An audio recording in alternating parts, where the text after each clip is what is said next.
तो चलिए अब स्टार्ट करते हैं चैप्टर रिवर्स को। तो इससे पहले हमने डिफरेंट हाइड्रोस्फीयर के एलिमेंट्स पढ़े, जैसे कि लेक्स हो गए, ओशंस हो गए, और अब हम पढ़ेंगे रिवर्स को। तो रिवर्स को मेनली हम लोग दो पार्ट्स में पढ़ेंगे। जो पहला पार्ट होगा वो होगा कुछ फैक्ट्स रिवर्स के बारे में, और ये बहुत ही छोटा पार्ट होगा, मैं ज़्यादा फैक्ट्स नहीं बताऊंगा, बस दो रिवर के बारे में आपको बता देता हूँ। ठीक है, सबसे पहला तो हो जाएगा जो लॉन्गेस्ट रिवर है वो कौन सा है, वो है रिवर नाइल। नील नदी बहुत लोगों को पता होगा। ठीक है, ये कहाँ पे है, अफ्रीका में है। ठीक है, अफ्रीकन कॉन्टिनेंट में है। और लास्ट क्लास मैंने लेक्स में आपको बताया था कि ये जो ओरिजिनेट करता है नाइल नदी, वो होता है लेक विक्टोरिया से। ठीक है, ये जो सबसे बड़ा लेक है अफ्रीका कॉन्टिनेंट का। ठीक है, तो वहीं से रिवर नाइल ओरिजिनेट करता है। तो ये होगी लॉन्गेस्ट की बात। अब अगर बात करें लार्जेस्ट, यानी जिसमें सबसे ज़्यादा पानी मौजूद है, ठीक है, बाय वॉल्यूम ऑफ वाटर, तो वो हो जाता है अमेजोन नदी। ठीक है, और ये साउथ अमेरिका में मौजूद है। तो भले ही लॉन्गेस्ट रिवर नाइल है, लेकिन सबसे ज़्यादा पानी जो है वो अमेजोन नदी में। ठीक है, इसलिए लार्जेस्ट बाय वॉल्यूम हो जाता है रिवर अमेजोन। ठीक है, ये दो रिवर इंपॉर्टेंट थे, और बाकी जो रिवर्स है जो कि डिफरेंट कॉन्टिनेंट्स में मौजूद है, उनको आप पढ़ना चाहें तो पढ़ सकते हैं। ठीक है, जैसे हुआंग हो गए चाइना में मौजूद, इसके अलावा पराना, पैराग्वे, ये सब डिफरेंट आप चाहें तो पढ़ सकते हैं। ठीक है, तो अब हम लोग स्टार्ट करते हैं जो कोर्सेज ऑफ रिवर है। तो कोर्सेज ऑफ रिवर का मतलब क्या हुआ, तो जो रिवर होता है वो एक जनरल पैटर्न में हर जगह बहता है, ऊंचा से नीचे की तरफ। ठीक है, तो पानी हमेशा ऊंचा से नीचे ही जाएगी, ऑब्वियस सी बात है। जहाँ ढलान है वो ऊंचा में ओरिजिनेट करेगी और नीचे नीचे जाके फाइनली समुंदर में या फिर किसी स्वैम्प में जाके मिल जाती है। ठीक है, तो इसे तीन हिस्सों में हम लोग बांट सकते हैं। ठीक है, उसे ही कहते हैं कोर्सेज ऑफ रिवर। तो जहाँ से ओरिजिनेट करती है वो हाई ऑल्टीट्यूड का एरिया, माउंटेन हो सकता है, हिल हो सकता है, प्लेटू हो सकता है। ठीक है, तो ये फर्स्ट कोर्स ऑफ रिवर होता है। ठीक है, यहाँ पे रिवर ओरिजिनेट करती है। ठीक है, बर्फ पिघलने के कारण, या फिर हो सकता है यहाँ पे कोई लेक हो, या फिर यहाँ पे बारिश ज़्यादा होती हो, तो इसके कारण यहाँ पे जो जितने भी रिवर्स है वो यहीं हाई ऑल्टीट्यूड में ओरिजिनेट होते हैं। ठीक है, फिर ये रिवर बहते हुए एक लो ऑल्टीट्यूड, जहाँ पे थोड़ा कम एलिवेशन और थोड़ा जो स्लोप है वो भी कम होता है, जैसे कि प्लेन्स हो गए, इन इलाकों से पास करता है। तो ये हो जाता है सेकेंड कोर्स ऑफ रिवर। ठीक है, यहाँ पे जो स्लोप है वो ग्रेजुअल होता है। ठीक है, यानी हल्की चढ़ाई रहती है, बहुत ही सीधी चढ़ाई नहीं रहती है। ठीक है, और फाइनली जब यहाँ से बहते हुए रिवर और धीरे हो जाता है, ठीक है, तो वो आखिरकार समुद्र में आके या फिर किसी स्वैम्प में या फिर हो सकता है किसी लेक में भी जाके मिल जाए। ठीक है, तो ये होता है रिवर के मेन तीन कोर्स। ठीक है, तो फाइनली जब रिवर से वो मिलता है तो क्या फॉर्म करता है, वो डेल्टा या फिर एस्चुरी यूजुअली फॉर्म करता है। ये क्या है हम इसके बारे में बाद में अच्छे से पढ़ेंगे। ठीक है, तो चलिए अब तीन कोर्स के बारे में हम समझ गए होंगे। जो हाई ए जहाँ से ओरिजिनेट कर रहा है उसे कहते हैं अपर कोर्स। ठीक है, फिर जब वो मिडिल कोर्स में आता है, यानी जहाँ पे ऑल्टीट्यूड कम है और स्लोप भी ग्रेजुअल है, और फाइनली जहाँ रिवर बिल्कुल पावरलेस हो जाती है और डेल्टा एस्चुरी फॉर्म करके सी से मिलती है, उसे कहते हैं लोअर कोर्स। तो ये होते हैं तीन कोर्स ऑफ रिवर। इस वीडियो में हम लोग कॉन्सेंट्रेट करेंगे सिर्फ अपर कोर्स पर, और जानेंगे कि रिवर अपने अपर कोर्स में क्या डिफरेंट फीचर्स यानी लैंडफॉर्म्स बनाती है। ठीक है, तो रिवर जब अपर कोर्स में होता है तो इसके पास बहुत ही गति होती है। ठीक है, इसके पास तेज होता है, और इसके कारण इस पे इरोजिव पावर बहुत ज़्यादा होती है। ठीक है, ये ज़्यादा इरोड कर सकता है, चट्टानों को काट सकता है। तो इसलिए लैंडफॉर्म्स जो अपर कोर्स में बनेंगे वो डिफरेंट होंगे। और जब वो मिडल कोर्स में आएगा तो वहाँ पे रिवर के पास उतनी स्पीड नहीं रहेगी, तो यहाँ पे जो लैंडफॉर्म्स बनेंगे वो डिफरेंट बनेंगे। ठीक है, तो इस वीडियो में हम सिर्फ अपर कोर्स के बारे में अच्छे से पढ़ेंगे। तो अपर कोर्स में मैंने बताया कि फास्ट होता है, हाई काइनेटिक एनर्जी होता है, इसके कारण ये काफ़ी इरोजिव होता है। ठीक है, मिडिल कोर्स में अगर हम बात करें तो उतनी ज़्यादा स्पीड नहीं होती है, तो ये थोड़ा मोड़ा इरोजिव भी होता है, लेकिन ज़्यादातर यहाँ पर जो होता है डिपोजिशन होता है। ठीक है, तो सिल्ट के फॉर्म में डिपोजिशन होता है। तो सिल्ट क्या होगा, ऊपर जो इरोड कर रहा है चट्टान को, वो सिल्ट बन जाता है और फिर वहाँ पे जाके यहाँ पे जमा करते जाता है। अगर लोअर कोर्स की बात करें तो यहाँ पे इरोजिव पावर बिल्कुल ही खत्म हो जाती है। ठीक है, और जो भी बचा खुचा सिल्ट है वो यहाँ पे डिपॉजिट करके वो समुद्र में आखिरकार मिल जाता है। ठीक है, तो ये तो हो गए रिवर के डिफरेंट पावर्स के बारे में। अब बात करते हैं जो रिवर के कारण जो डिफरेंट लैंडफॉर्म्स फॉर्म होते हैं उनको। ठीक है, तो मैंने पहले ही बताया कि इस वीडियो में हम सिर्फ अपर कोर्स में जो डिफरेंट लैंडफॉर्म्स फॉर्म होंगे उन्हीं की बात करेंगे। ठीक है, नेक्स्ट वीडियो में हम मिडिल कोर्स और लोअर कोर्स के कारण जो डिफरेंट लैंडफॉर्म्स फॉर्म होंगे उनको देखेंगे। ठीक है, तो अभी मैंने आपको बताया कि अपर कोर्स में जो रिवर होता है उसमें काफ़ी तेज़ गति होती है। ठीक है, स्पीड अच्छा होता है, काइनेटिक एनर्जी रहती है। इसके कारण क्या होता है, इरोजिव पावर उसमें ज़्यादा होता है। ठीक है। तो यानी चट्टान को काटने का कैपेबिलिटी वो रखती है, ठीक है। मिडिल कोर्स में आप चले जाएंगे, नीचे चले जाएंगे, तो वहाँ पे आपको रिवर में उतनी स्पीड नहीं दिखेगी, वो चट्टान को काट नहीं पाएगा। लेकिन चट्टान को कब काट सकता है, जब वो अपर कोर्स में होता है, ठीक है।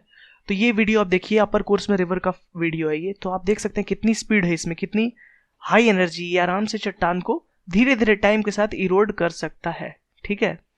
तो ये होता है अपर कोर्स में। तो अपर कोर्स में अब देख लेते हैं जो डिफरेंट लैंडफॉर्म्स फॉर्म होंगे इसके इरोजिव एक्शन के कारण।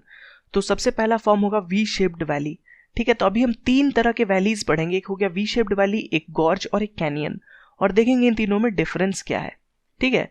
तो V shaped valley mainly commonly पाया जाता है, ठीक है, मैक्सिमम रिवर्स में, अपर कोर्स में। तो इसमें क्या होता है, जो रॉक्स होते हैं अपर माउंटेन्स में वो काफ़ी हार्ड होते हैं, ठीक है, इग्नियस टाइप के रॉक्स होते हैं। तो उनको जब कट करता है रिवर, तो डीप कटिंग ज़्यादा होता है साइड कटिंग से, ठीक है। वो साइड में तो हार्ड रॉक्स है, उनको काट नहीं पा रहा, लेकिन जो नीचे में जहाँ पे कंटिन्यूअस पानी फ्लो कर रहा है वहाँ वो कटिंग करते जाता है। तो इसके कारण से एक वी शेप का वैली फॉर्म होता है, ठीक है। अब अगर बात करें दूसरे फीचर की, तो एक होता है गॉर्ज, ठीक है। तो वी शेप वैली और गॉर्ज में डिफरेंस क्या है हम ये देख लेते हैं। तो गॉर्ज को कभी कभी आई शेप्ड वैली भी कहा जाता है, ठीक है। तो आई शेप्ड वैली में आप शेप से ही देख सकते हैं, वी शेप्ड वैली में जो वैली है वो वी शेप लेगा।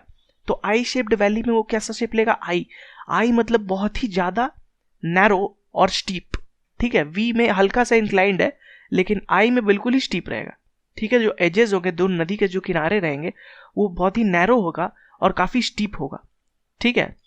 तो जब मैं इसका डायग्राम आपको बनाऊंगा क्रॉस सेक्शनल व्यू का, तब आपको क्लियरली समझ में आएगा कि मैं आई शेप इसे क्यों कह रहा हूं, ठीक है।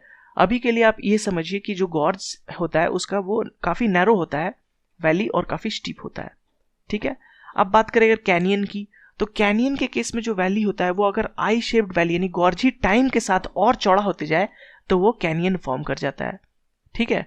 तो इसे एक तरह से टब शेप या फिर यू शेप्ड वैली भी कहा जाता है, ठीक है। आप देख सकते हैं जब आई शेप का वैली चौड़ा होते जाएगा तो एक यू शेप का वैली फॉर्म करेगा, ठीक है। इसमें भी एजेस काफी स्टीप होंगे गॉर्ज की तरह, लेकिन ये नैरो नहीं होगा गॉर्ज की तरह, ये चौड़ा होगा, ठीक है, ब्रॉड होगा, ठीक है। ये डिफरेंस होता है गॉर्ज और कैनियन में, ठीक है। तो ये हो गया वी शेप, गॉर्ज और कैनियन की बात करें अगर तो जब मैं इस तीनों टर्म में वैली शब्द का यूज कर रहा हूं तो उसका मतलब क्या है ये हम समझने की कोशिश करते हैं। तो सपोज करिए ये रिवर जो हम अभी देख रहे हैं, तो इस केस में इसका रिवर का जो बेड होगा वो किस शेप का होगा। इसका रिवर का बेड जो मैं रेड से भी ड्रॉ कर रहा हूं, कुछ इस शेप का इसका रिवर का बेड होगा, ठीक है। तो इस रिवर बेड को ही असल में वैली कहा जाता है, ठीक है, जहां पे रिवर बह रहा है, ठीक है, पहाड़ों के बीच जो घाटी हो गई उसी को कहते हैं रिवर वैली, ठीक है। और ऊपर से बहता है, ये जो ब्लू मैं ड्रॉ कर रहा हूं ये हो गया वाटर जो इसके ऊपर से बह रहा है। तो एक्चुअली ये क्रॉस सेक्शनल व्यू होगा, अगर रिवर के परपेंडिकुलर एक प्लेन से काटा जाए तो जो व्यू देखने को मिलेगा उसे उस क्रॉस सेक्शनल व्यू को एक तरह से हम डिफाइन कर रहे हैं कि वो वी शेप बन रहा है या फिर आई शेप बन रहा है या फिर यू शेप बन रहा है, ठीक है। तो अब मैं इस वैली को आपके थ्रू आपको समझाने की कोशिश करूंगा कि जो डिफरेंस है वी शेप वैली, आई शेप वैली और गॉर्ज में वो क्या डिफरेंस है, ठीक है। तो चलिए अब इस डायग्राम को हम देखते हैं, इन तीनों जो हो गए वी शेप वैली, आई शेप वैली और गॉर्ज के और कैनियन के, इनके डायग्राम अगर हम बात करें क्रॉस सेक्शनल व्यू के तो वो कैसे दिखेंगे, ठीक है। तो अगर वी शेप वैली का क्रॉस सेक्शनल व्यू बनाया जाए तो कुछ इस तरह का दिखेगा, ठीक है। ये रहा वाटर इसमें, और जो इसका रिवर बेड है वो कुछ वी टाइप का शेप रहेगा। अगर गॉर्ज की बात करें तो आई शेप रहेगा इसका जो वैली है, रिवर बेड बहुत ही स्टीप और बहुत ही पतला। वहीं कैनियन की बात करें तो इसमें काफी चौड़ा होता है, इसलिए रिवर सिर्फ नीचे के साइड में आपको बहते मिलेगा, ठीक है, टाइम के साथ ही चौड़ा हुआ है, ठीक है। तो ये डिफरेंस होता है वी शेप्ड वैली, गॉर्ज और कैनियन में। इनके जो वैली यानी क्रॉस सेक्शनल व्यू के जो शेप है उनमें डिफरेंस होता है। और ये डिफरेंस क्यों होता है, क्योंकि रॉक्स जो होते हैं वो अलग अलग जगह पे अलग अलग होते हैं, ठीक है, इसलिए कटिंग भी अलग अलग शेप में होती है। तो अब आप समझ गए होंगे ये तीनों के डिफरेंस के बारे में। अब मैं बताता हूं रिवर के कुछ और फीचर जो फॉर्म होते हैं अपर कोर्स में। ये तीनों तो हो गए रिवर के कटिंग के कारण। अब बात हम करेंगे वाटरफॉल्स के बारे में, ठीक है। तो वाटरफॉल्स भी कई टाइप के होते हैं, रैपिड्स, कैटरैक्ट्स, वाटरफॉल्स, कैस्केड, ठीक है। इनमें क्या डिफरेंस हम देख लेते हैं, ठीक है। तो वाटरफॉल होता क्या है, एक जगह से पानी अचानक से गिर जाए, ठीक है, मान लीजिए काफी अचानक से स्टीप वहां पे स्लोप हो जाए या फिर अचानक से एज आ जाए तो पानी कहाँ जाएगा, सीधे नीचे चला जाएगा, तो उसे कहते हैं वाटरफॉल। वाटरफॉल तो आप समझ ही रहे होंगे, ठीक है। लेकिन अब मैं आपको समझाने की कोशिश करता हूँ रैपिड, कैटरैक्ट्स और वाटरफॉल्स में डिफरेंस। तो रैपिड्स क्या होता है, वो एक जगह पे पानी एक बार में नहीं गिरेगा, बल्कि सीढ़ी की तरह गिरेगा, ठीक है, छोटे छोटे स्टेप्स में। और ये जो होते हैं ये स्मॉल हाइट के स्टेप होते हैं, 1 मीटर 2 मीटर का एक एक स्टेप रहेगा, काफी ज्यादा हाइट से एक बार में पानी नहीं गिरता है, ठीक है। तो वो होता है रैपिड्स। अगर कैटरैक्ट्स की बात करें तो कैटरैक्ट्स भी एक तरह से रैपिड ही है, बस थोड़ा बड़ा है, ठीक है। ये 10-20 मीटर लंबा हो सकता है कंटिन्यूअस, ठीक है। इसमें 10-20 स्टेप्स होंगे जिसमें छोटा छोटा एक एक 2-2 मीटर पे पानी गिरेंगे। अगर वाटरफॉल की बात की जाए तो इसमें क्या होता है, एक बार में ही हाई वॉल्यूम ऑफ वाटर, पूरा नदी का नदी ही एक बहुत ही ऊंचे जगह से गिरता है, ठीक है। तो इसका अगर हम साइड व्यू बनाए तो कुछ इस तरह बनेगा, रिवर ऊपर से सीधे नीचे गिरेगा, ठीक है, काफी ज्यादा हाइट ही है, 1-2 मीटर का स्टेप की तरह नहीं, एक बार में एक एज से गिरेगा, ठीक है। तो ये होता है वाटरफॉल और रैपिड्स में जो डिफरेंस है बेसिक, ठीक है। तो ये भी फॉर्म होते हैं यूजुअली अपर कोर्स में, क्योंकि वहीं पे चट्टानी एरिया होगा, काफी हाई ऑल्टीट्यूड होते हैं, तो वो यही फॉर्म होंगे, ठीक है। अब एक और फीचर के बारे में पढ़ते हैं, वाटरशेड। तो वाटरशेड के बारे में आप तब ज्यादा सुनेंगे जब एनवायरनमेंट आप पढ़ेंगे, वाटरशेड मैनेजमेंट कितना जरूरी होता है इसके बारे में जब पढ़ेंगे। तो वाटरशेड होता क्या है पहले इसके बारे में हम जान जाते हैं। तो अगर हम टॉप व्यू ड्रॉ करें रिवर का, ठीक है, हम ऊपर से देख रहे हैं, सैटेलाइट से समझिए देख रहे हैं 2 रिवर्स को, ठीक है। तो दोनों रिवर्स का प्रोफाइल कुछ इस तरह से दिखाई देगा और दोनों का सपोज इस डायरेक्शन में बह रहे हैं, ठीक है, रिवर 1 और रिवर 2। तो एक जो एरिया ऑफ लैंड, ठीक है, जो हाई उठा हुआ रहेगा, जो इन दोनों को सेपरेट करेगा, उसे कहते हैं वाटरशेड, ठीक है। जो मैं रेड शेडेड ड्रॉ कर रहा हूं, इस एरिया को कहते हैं वाटरशेड, ठीक है। जो 2 रिवर के बीच का एरिया होता है जो सेपरेट करता है रिवर को, 2 रिवर्स को, उसे कहते हैं वाटरशेड, ठीक है। तो वाटरशेड भी आप समझ गए होंगे। अब आते हैं लास्ट फीचर जो हम अपर कोर्स में पढ़ेंगे उनके बारे में, ठीक है। वो होता है पॉटहोल्स।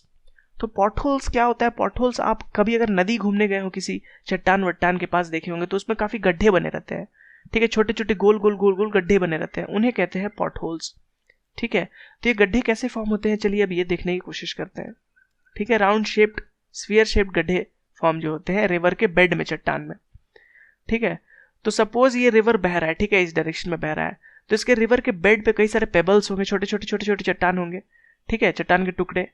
और जब रिवर बह रहा है तो रिवर जरूरी नहीं सीधे बहे, कहीं कहीं स्वर्लिंग मोशन हो सकता है, रिवर गोल गोल एक जगह पे स्वर्लिंग मोशन के कारण बह सकता है, और ये कंटिन्यूअस होगा ये मोशन।